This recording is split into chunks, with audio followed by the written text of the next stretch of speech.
So it is a simple formula right now. Two buckets by your ABM and reporting it as personnel expense and non-personnel expense. So on the report card, that's how it'll look.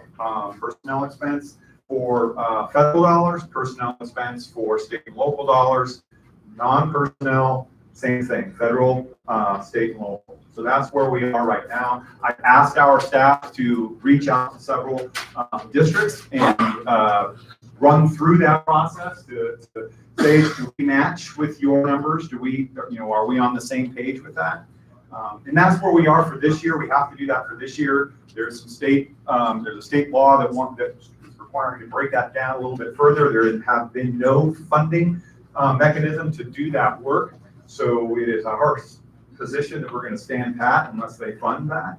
So we'll see where that is. But I'm moving beyond that. I'll be honest with you. I think that's probably an area we're going to really need to evaluate what that looks like. The good news is this is also, in my mind, as far as transparency goes, this is unlike the Auditor General report. This is all to call your attention to and give you some information on how to and how to take any feedback. I know, and I'm just saying this is part of modeling. Anytime we're asking our staff to get up in front of groups and not just present information to you and tell you things, we really, especially in a group like this with so many of you and who are doing the daily work that we're trying to support, we really want to listen to you and hear your feedback.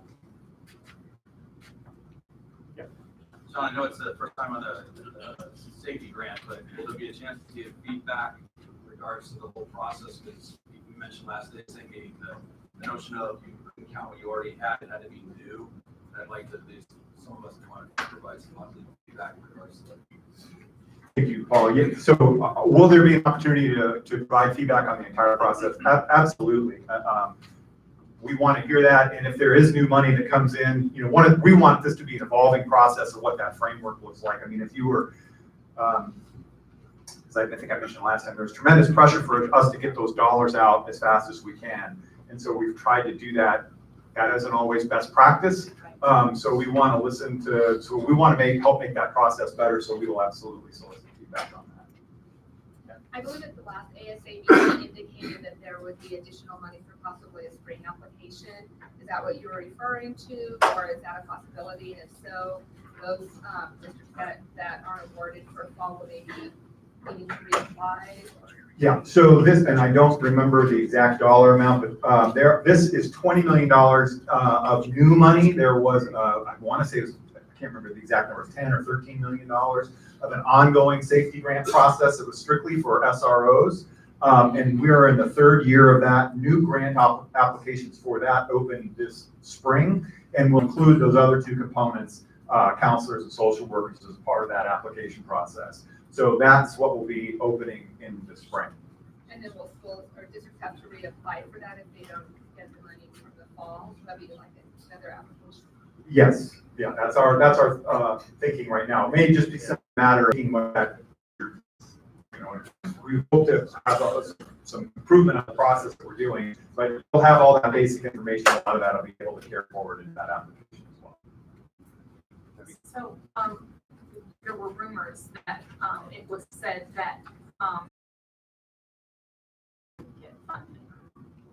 Hoping that's a rumor. Because there are a lot of rumors out there, but so many of us have been in a cycle, followed all the requirements, etc. So I don't know if the rubric's been designed or. Yeah. So what if you already had the grant and applied like to renew for additional funds and renew in the fall cycle? We have not made that level of decision. Fundamentally, what the issue is we have a $20 million and a $100 million issue to solve, and trying to do that equitably across Arizona. So that's fundamentally what we're working with. But beyond that, we really haven't. I was joking with some of the Vail team. I mean, it's a bad joke, but as part of this is just want to go like this and pick names out of the hat. I mean, how do you do that in an equitable way? We're not doing that. So please hear me. We're not doing that. However, we want to be able to look at how can we equitably distribute funds and fill some gaps where there are obvious gaps in the state. That is not going to fill the need for many people. So we understand that. I just want to reiterate, it's not $100 million, it's probably more. There's individuals that have already dedicated monies, eminent monies for counselors that would have applied had we known this was available. That's a great point. So it's probably much larger, just for those that didn't hear the question, it's a much larger issue than the $100 million ask that occurred as part of this grant process. We fully recognize that as a department. I think what was a little stunning and what has captured people's attention was the size of that in this particular ask. And that has been a nice side benefit to this process that we're trying to capture on that momentum. Yeah. Just for understanding, because my understanding is yesterday morning's comment made a comment that the priority was those schools or districts that don't currently have SROs or counselors or social workers. Was that correctly said, or was that misunderstood, or? I learned a long time ago, Doug, not to contradict your boss.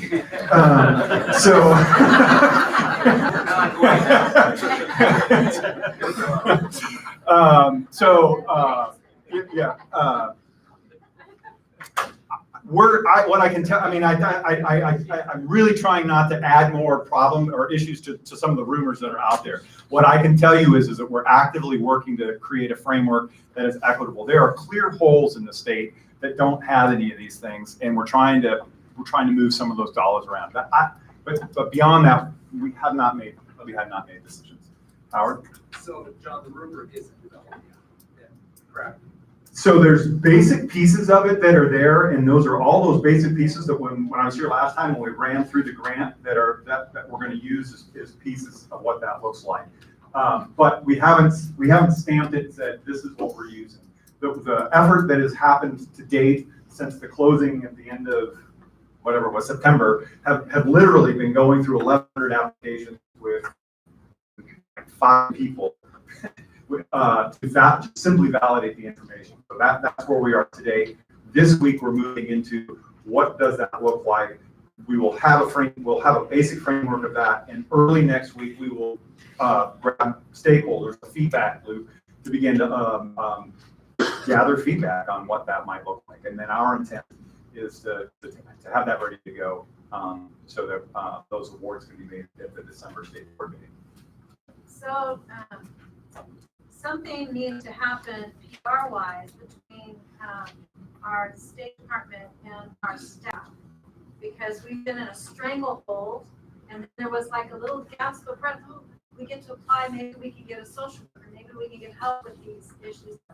So we have medium-sized districts, so that means our principals, assistant principals, and everyone hops on to try to get this grant ready, pushing everything else aside. And now we hear that there were so many that responded, and there's only a little bit of money. So it feels again like the haves and the have-nots. And so this is a very discouraging process for the 80% that aren't getting nothing. So I don't know how we fix that, but it's going to be a problem as we move forward. So what I can say is I can simply acknowledge that. I wish it were different. And that's why I started, it's a glass half full, glass half empty issue. I mean, we're trying to make that, as the regulatory agency in this regard, we're trying to put those resources around in a way that makes sense. So if you don't mind, I'm gonna go back and tell my constituents that we were surprised at the amount of need in the state, across the state for this. And that it really opened the eyes of leadership that we need to do something more in this area, because this is not even a drop in the bucket to the need. To at least help them feel like there was a good purpose or a good use of at least the information that came from them. Yes. So it was quite an extraordinary effort. Yeah, I can tell you when that came in, literally after we had processed that, Superintendent Hoffman called the governor and said, here's what we have, we've got $1 billion in rainy day funds. This is an important piece. And those are the steps that we're taking internally to do. He's indicated to us that this is a priority for them. So I think we can just stay tuned on that. There's a lot of need. right, across the state. I know others, we're gonna talk more about that in other piece. So how are we spreading limited resources around to cover all those needs? But I think the critical piece is, and I would agree with you, this has garnered attention. John, I would just say, it appears since the rubric hasn't been formed and we don't know what the criteria is, and you guys don't understand trying to get dollars around the state. Unlike the 8F labels, there's no appeal process, so whatever is released in December is a one-shot deal with limited understanding from the field as to how you determine it, because we don't have a rubric right now. So I would make sure we get out in front as a department to do some explaining as to how you did it, because there's a lot of us who don't have one, which is a major criteria, but my guess is those that don't have one are gonna far exceed the $20 million. So even in the don't haves, you're still gonna have the haves and the have-nots. Some people that don't have are gonna get, and some people that don't have are not gonna get. So please make sure we're transparent in explaining how we do this, because right now it's very, very nebulous as to how you're gonna do it. And there's gonna be some blowback when we start to take a look at how do we distribute $20 million. There's a bunch of us don't have anything, and we didn't get anything, and nobody understands why, because we don't know what the criteria was that used to select. So good point, and I clearly hear you. So I guess that's what I would say. I mean, there's a framework of the pieces that are there. We have been trying to explain that. And I guess what I would just echo what I said when Paul asked, are we going to take feedback on that? Yes, we're going to do that. We want to make the process better. So that's kind of where we are. I'm not really in this position to defend the department, but I want to say that the $20 million that's been given that's not something that's something that came from the governor's office and the legislature. Nevada has half the student population, and they spent $75 million this year on school safety. And so I mean, you guys are kind of stuck in this, and we appreciate the communication and continue to do that, but I understand that you're trying to fill a 5-gallon bucket with 20 gallons of stuff. Yeah. So appreciate it. Thank you. Thank you. Thanks, Paul. Thanks, John. Appreciate it. So a key takeaway was Department of Ed is not putting names in a hat and pulling them out. The truth is, it's a Tupperware bowl. I'm kidding. So thanks, John. I appreciate that. And we probably could talk a lot longer on that topic, but we do have a lot of stuff for you. And a really important guest is Danny Edelman from the Arizona Center for Public Law and the Public Interest. So Danny, thank you for being here. Come on up.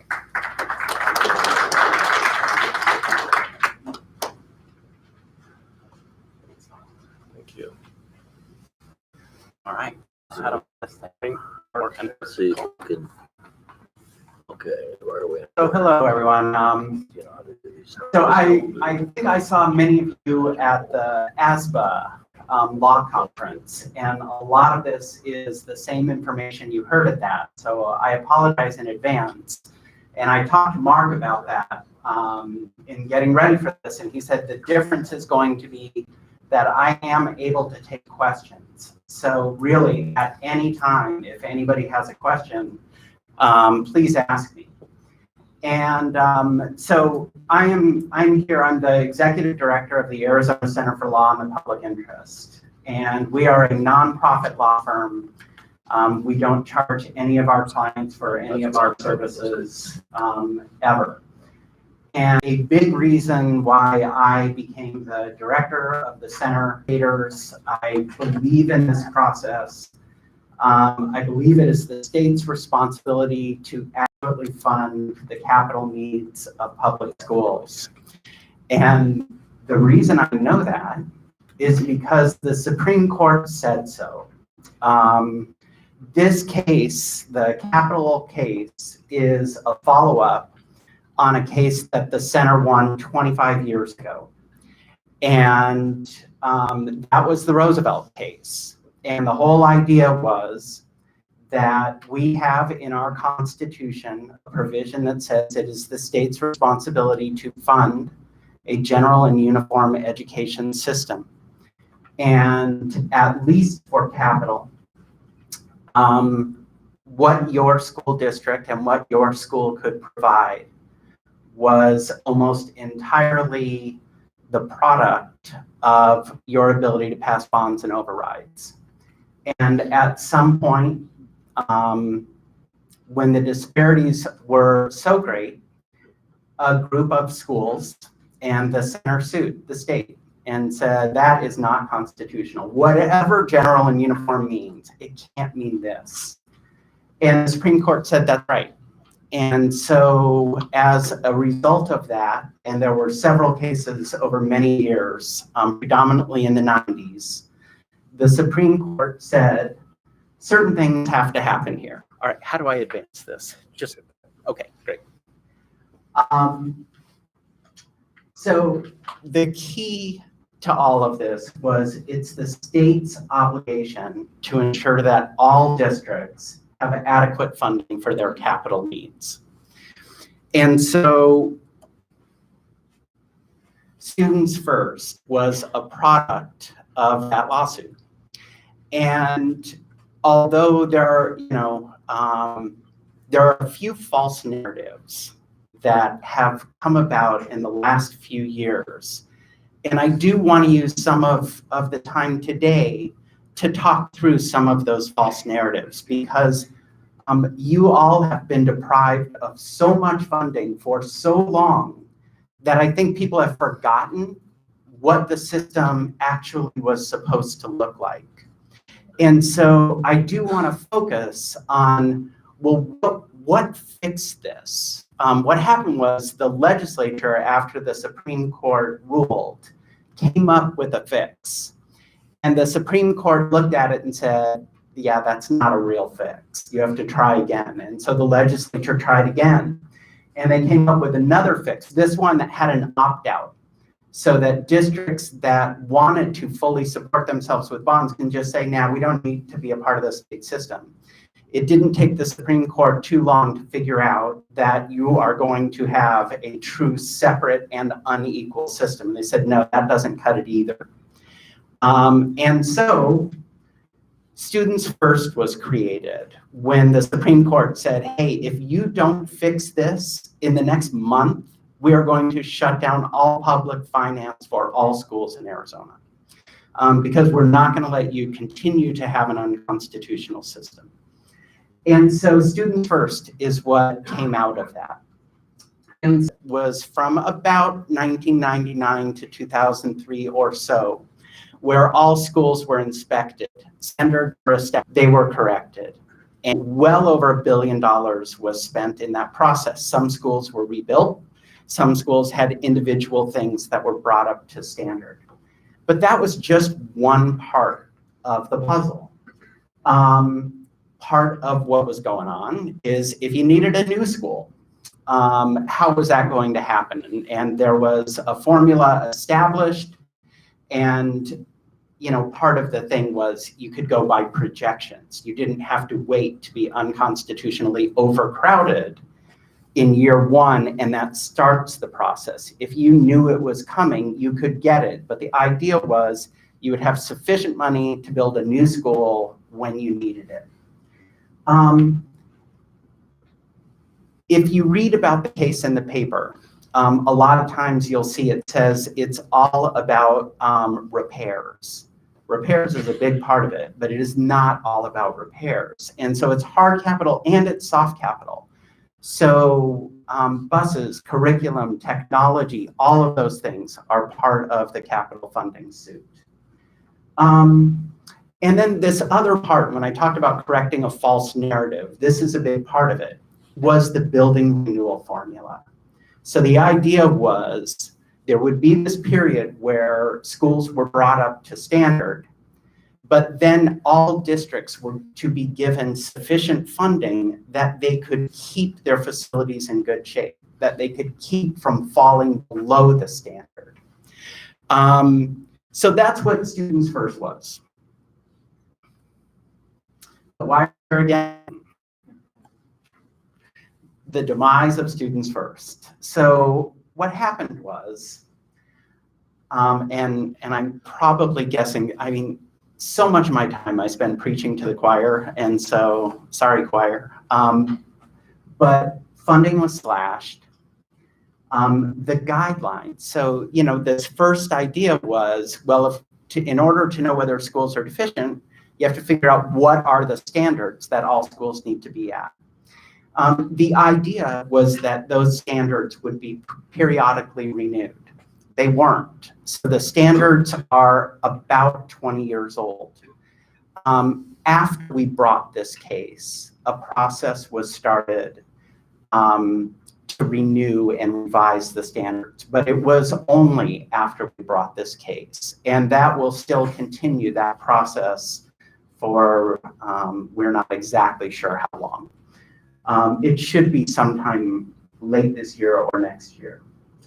But the guidelines are outdated and they're obsolete in a lot of ways. And, I'll give 2 examples which we've really found disturbing. And one of them relates to what you were just talking about. So after Sandy Hook, the state spent a lot of resources and time looking at appropriate safety and security measures that schools should have. Because there is this personnel side of it, but there is also infrastructure sides of it. Can you afford to have a redesign of your fencing so that you can have a single point of entry for your school? Can you have adequate fencing? In the minimum guidelines, there is only fencing around an elementary school playground. They've interpreted that to mean around the whole school. But one of our districts, they cannot get funding to make it so that even the fencing, which is inadequate in itself, allows a single point of entry. And the people in the office can't even see the entry. So people have direct access to the kids. In some of the other districts I was at, there's a wall that big. That's their security. It's on a main road. So the state spent some time and they came up with what are the appropriate capital items for security. The SFB approved them in a meeting. You can find them on the SFB website. They were not made a part of the guidelines. So you can't get funding for them from the SB. SFB cannot fund them even if they want to. So that's one. Technology. 12 years ago, the state did I'm forgetting the name of it, but it was like Education 2000, or it was something, I know that's the wrong name. And they studied what is the appropriate level of technology. This is 12 years ago. They said it should be at least 3-to-1 students for devices for K through 3 and 1-to-1 4 through 12. The guidelines still say 8-to-1. So that is all they can provide funding for. So the guidelines, I mean, some of them are kind of arcane and hard to get through if you've ever tried. But some of them, they just need to be relooked at. 20 years ago, the standards for technology are probably not particularly relevant to you guys. The building, DAA, drastically underfunded, don't need to tell you about that. Building renewal fund, repealed. So I've heard from so many of you, my DAA, my capital funding is what people say. My capital funding was cut by more than 85%. That's your DAA funding. There was also building renewal funding. So it's not 85%, it's way worse than that. Because when the building renewal money, it was underfunded, and then it was just completely repealed. So that was the building renewal formula money was taken away. It was replaced by the building renewal grants. In some years, the amount of grant funding was as little as less than $3 million for the entire state of Arizona. That amount has been going up, but it is nowhere, it is not even, well, actually, a small fraction of the total needs in the state. And so, and another thing is, you can only apply for a building renewal grant if your system is failing. So you do not have the ability, unless you have bond funds, to keep your district at a level that doesn't fall below the standards. Now, I know right now the SFB is saying if it is imminently failing, that qualifies. I'd be interested in your experience with that. But it has to be failing. And so, and then with new school construction, both the formula is inadequate. It hasn't been revised to keep up with the actual cost to build a school. And the timing that required the current year ADM to justify building a new school caused a lot of problems for a pretty small number of districts, but they were constitutionally overcrowded. That has been changed somewhat, but there still are problems with that. I realize talking to you that probably every person in this room has a different experience with what these problems cause. But the idea is the state funding that you receive.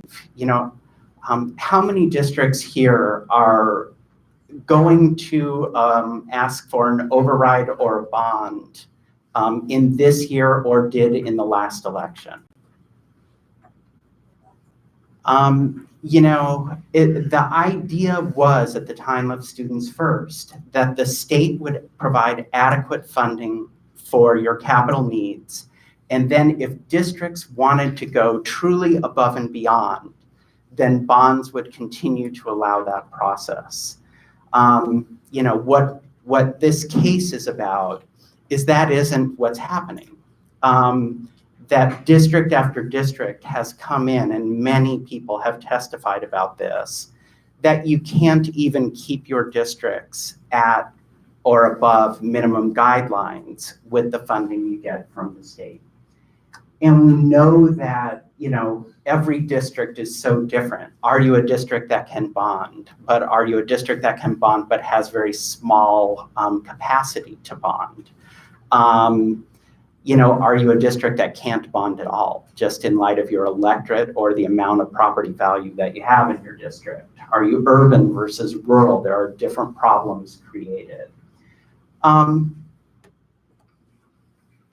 So one thing that we frequently hear is that, yeah, but we had a recession and we had to respond to the recession. And there are a few things that I just wanted to quickly run through about this.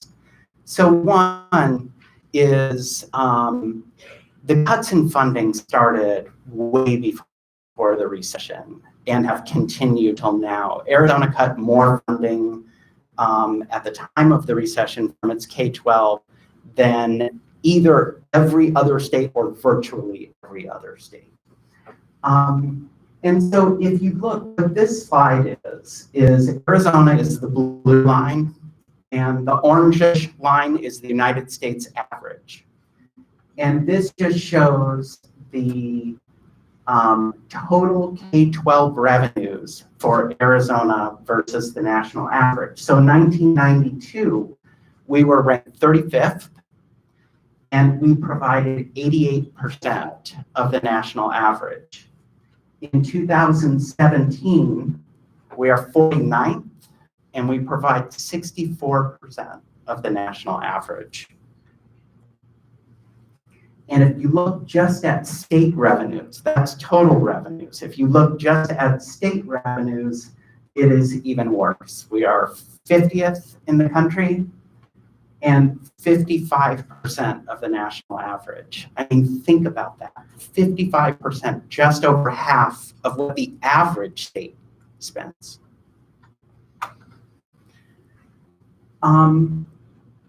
We also hear, yeah, but you have to look at what Arizona earns as a state, right? Is it fair to compare Arizona to Massachusetts or something?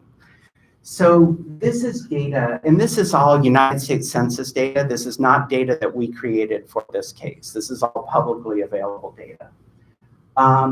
So this looks at that question, but it says, what is your state's effort? And so they look at, per the income that you have in your state, how much are you spending on public education, on K-12 education?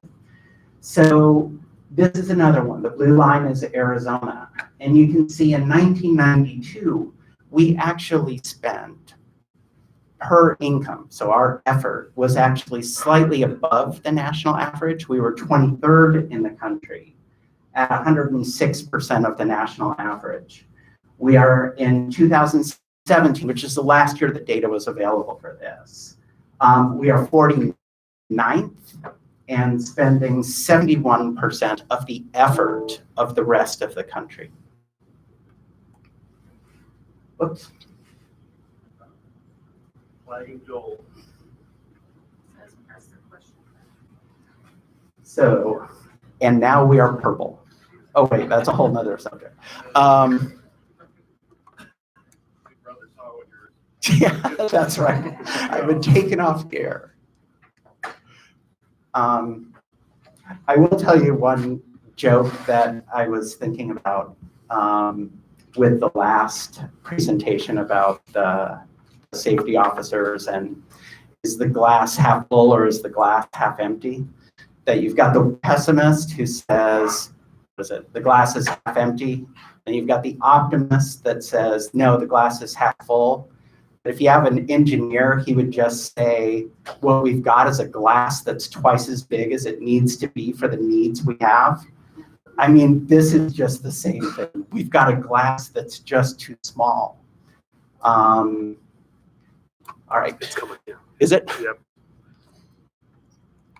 Sorry. No, that's all right. Is this? Is this? It powered itself down. Oh, wow, I have no idea. The visuals were going to be really cool for the rest of this. Wait, Hang on let me one guess. second.